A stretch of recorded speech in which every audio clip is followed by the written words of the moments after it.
ಆಮೇಲೆ ನಾನು ಕೆಟ್ಟವನಾಗಬೇಕಾಯ್ತದೆ. ಗೌಡ್ರೆ, ನಾನು ನಿಮ್ಮ ಹೆಂಡತಿ. ನಿಮಗೆ ಸತ್ಯ ಅರ್ಥ ಮಾಡಿಸ್ಬೇಕಾಗಿರೋದು ನನ್ನ ಕರ್ತವ್ಯ. ಹಾಗೆ ನನ್ನ ಜೀವಕ್ಕೆ ರಕ್ಷಣೆ ಕೊಡಬೇಕಾಗಿರೋದು ನಿಮ್ಮ ಕರ್ತವ್ಯ.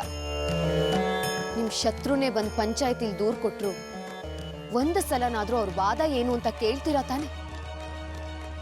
ಈಗ ನನಗೂ ನಿಮಗೆ ಸತ್ಯ ಅರ್ಥ ಮಾಡಿಸೋದಕ್ಕೆ ಒಂದು ಅವಕಾಶ ಕೊಡಬೇಕು.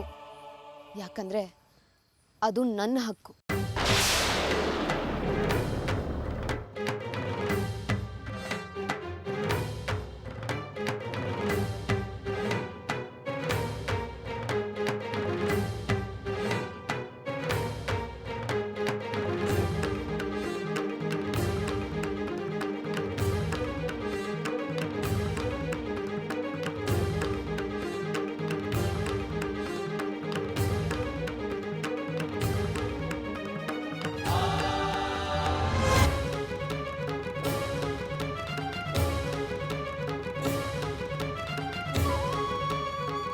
ಅದು ಹಾಗೆ ಬಿಡ್ಲಿ, ಅದೇನು ಅಂತ ಹೇಳಿ ಕೇಳಿಸ್ಕೊಂತ ಇವ್ನಿ.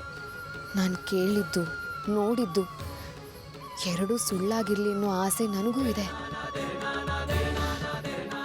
ಆದ್ರೆ ನಾನು ಕೇಳಿದ್ದು ಸುಳ್ಳಾಗಿರ್ಬಹುದು, ನನ್ನ ಕಣ್ಣಾರೆ ನೋಡಿದ್ದು ಸುಳ್ಳಾಗಿರೋದಕ್ಕೆ ಸಾಧ್ಯನೇ ಇಲ್ಲ.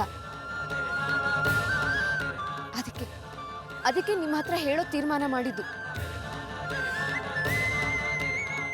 ಅತ್ತೆಗೆ ನಾನು ನಿಮ್ಮನ್ನ ಮದುವೆ ಆಗೋದು ಇಷ್ಟ ಇರಲಿಲ್ಲ.